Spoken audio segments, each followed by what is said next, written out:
Last week was a pretty big week in Vermont Green FC history. Got their second win in the U.S. Open Cup. The first time that the team made it was in 2024. You guys also got a first-round win there. Last week was against the Portland Hearts of Pine 1-0. What was the feeling from you when that final whistle rang? Obviously, it was a great feeling. I think for us, there was a little bit more on the line. Mm-hmm. Just the fact that we were playing against Portland, kind of a local regional rival now, and even though we haven't played against them, we're not in a league with them. There's still a little bit of a rivalry mm-hmm. online, between the fans and obviously the owners of the clubs, and so for us it was nice to be able to get out there and get a goal and not concede and find a way to get a result and move on. Yeah. What did you see in the game that you thought led to the win? I was there at the game last week. I thought I saw Portland doing a lot of long balls. They were doing kind of a high press too, and it seemed like the long ball wasn't really working because the Green defenders were kind of swallowing them up really well. Yeah, tactically, I think that our coaching staff did a really good job of one, preparing for what Portland was going to want to do. They are a team that plays a really high pressure brand of ball, and just they play very fast, and so they want the game to be somewhat chaotic, and for us we made things very difficult in the middle of the field for them. Won a lot of battles in that part, but I think just defensively, like structurally, we were really sound, and all that credit goes to obviously the players and mm-hmm. and Chris Taylor and his staff that just did a phenomenal job of preparing our team in an incredibly short amount of time. So. But I think there's also, we have some pretty good players too, mm-hmm. and guys that are going to play at a really high level that just happen to be in college right now. For our listeners who may not understand, I'm wondering if you could just explain a little bit of what is the level of play like in the USL2, or what stage of the careers are these players in, especially compared to USL1, which is where the Portland Hearts of Pine play? Yeah, so obviously, there's USL1 players are paid professionals. Mm-hmm. That's their full-time job is to play. But I think in college, at the Division I level, you have guys that, some guys that will maybe leave after their first year of college or after their second year of college and go straight to the MLS, which is obviously, two sort of levels up from where the USL1 is. So, there's a mix of different levels of player, mm-hmm. and certainly, at USL2, it's very similar. For us, we try to bring in the best of the best, college players around mm-hmm. the country. And so I think, you would expect guys that are coming to play for the Vermont Green in the summer to be players that some will move on to sign MLS first team mm-hmm. contracts. We've got a couple players playing in Europe right now that have been with us in the past, and then there are a lot of guys that will go on and play in the USL Championship or at the USL1 level as well. So it's a little bit of a mixed bag, but it's a high level. Mm-hmm. You had mentioned in your first answer, you talked about the limited window of preparation, and I think that was a lot of the story before this game. It was 3 practices that the guys got together before? It wasn't really even 3. We had 6 guys for that first session because we had flights canceled. So on the Friday before our Saturday training sessions, we had a bunch of guys whose flights were canceled, and so they had to either fly on Saturday evening or on Sunday morning. So we really didn't have the full team for training until the Monday night before the Tuesday game. So it was really only one practice where we had everybody together. But we used all the tools that we have at our disposal in mm-hmm. terms of we met as a team over Google Meet, and mm-hmm. we met. With the guys spent a lot of time in the video room, and again, like our staff just did a phenomenal job. Chris and guys like Alex Elias, spent a ton of time, preparing for those meetings and making the most out of the time that we had with the players, and you don't want to overdo it in those mm-hmm. situations. You could certainly give them too much information. I think they hit like the perfect balance and did a phenomenal job, and now we got to do it again this weekend.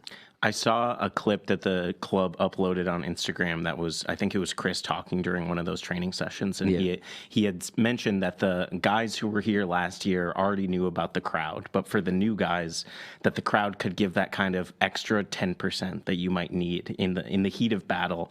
I'm wondering, are there any key takeaways that you kind of try to impart on new players to get them up to speed with just how things work in the green? Yeah, I think a lot of the guys come from really big college programs. So playing in front of, a vibrant, audience and a crowd that is full and has several thousand people, that's not necessarily new for all these guys. I do think that our crowd is a little bit different, probably a little bit more engaged than maybe what you get in a college soccer environment. And so I think that again, there's a delicate balance to that. You don't want the crowd influencing your decision making as a player. I think that can lead to some negative results.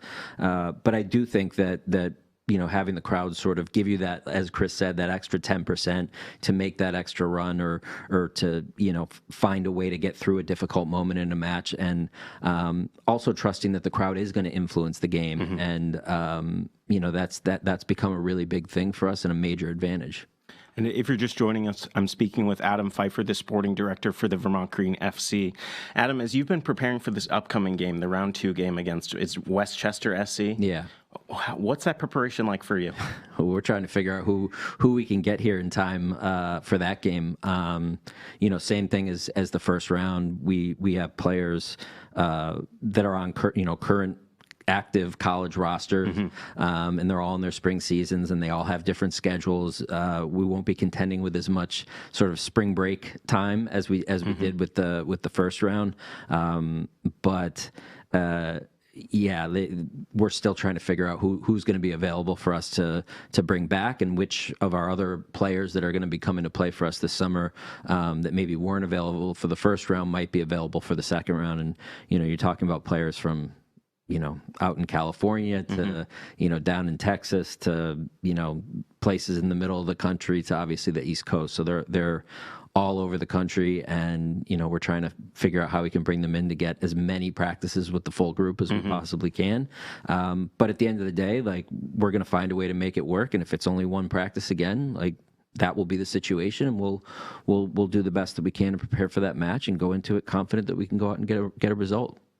And seeing Westchester SC as the opponent in the second round, it's another USL 1 team. I know during the 2024 Open Cup run, it was the first round against a USL 1 team and then facing an MLS Pro team in the second round. I'm wondering how that affects your thinking at all. Does it give you better odds that the Green come out and get an upset again, that they're facing a team that's just slightly above instead of many leagues above? Yeah. I guess it crosses your mind. We try not to think about it too much. At the end of the day, we have to go into this match with the mentality that we're the underdogs. Certainly we have belief in our players that we can go out and find a way to win. But there's a lot on the line in this game, even more so than just, an amateur team playing against a professional team. We have an opportunity where if we win this game, we are going to be playing against an MLS team in a competitive match in the next round. And so there's a little bit of added pressure, I think, on this round. The players are obviously aware of it. Our staff is obviously aware of that. And, I think for all of us, that's what we dream of doing. You dream of playing against and with professional teams. But it's a whole other kind of step up if you can, put yourself in a position to play against sort of a first division professional team. And so there is some pressure on us where we went into that last round with we have nothing to lose. We have no pressure on us. Now it's all right, one win away at home, to have an opportunity to go up against, a first division professional team. That's a little bit of, added incentive on the line. So there will be some pressure on our players that I think will be a little bit different than that first round. And our guys have to find a way to get through that and find a result. Last one here for you, Adam. You had mentioned being at home, and you guys have this second round game at home, and the first round was at home. I'm wondering, what was it like to have the fans back, and how much of a boost do you hope that can bring to the next U.S. Open Cup game on the first? Yeah, I don't think that you can really, measure how important that is. I mean, that's a really big big thing for us. It's not as sort of much of an advantage maybe as it would be in the summer because we are flying guys in from all over the country. So our travel is probably very similar, but might even be more than what Westchester is going to be dealing with because we're going to be having guys coming from all over the country. But I think for us, anytime that we get a chance to play here in Vermont at Virtue Field in front of our fans, it's a special event, and we've been able to kind of extend this thing now where, our season is normally like 2 months long. Last year it was like 3 months long because of the playoff run we went on. Now we have the potential to make this thing like a 5-month, 6-month kind of experience where we get to be around our guys a little bit more, and we get to be engaged with with the fan base and with our supporters even more. So again, another, little bit of more incentive to find a way to go out, get a result so that we can get back together again in 2 weeks. And you never know, maybe we're in front of the fans again. So yeah, there's a lot riding on this one. That's Adam Pfeifer, sporting director of Vermont Green FC. Adam, thank you so much for joining us on the Sports Report today. Man, thanks so much for having me. And the Green play the Westchester Soccer Club on April 1st here at Virtue Field in Burlington, Vermont. The ticket lottery opened today, so enter if you want to get those tickets and see that game.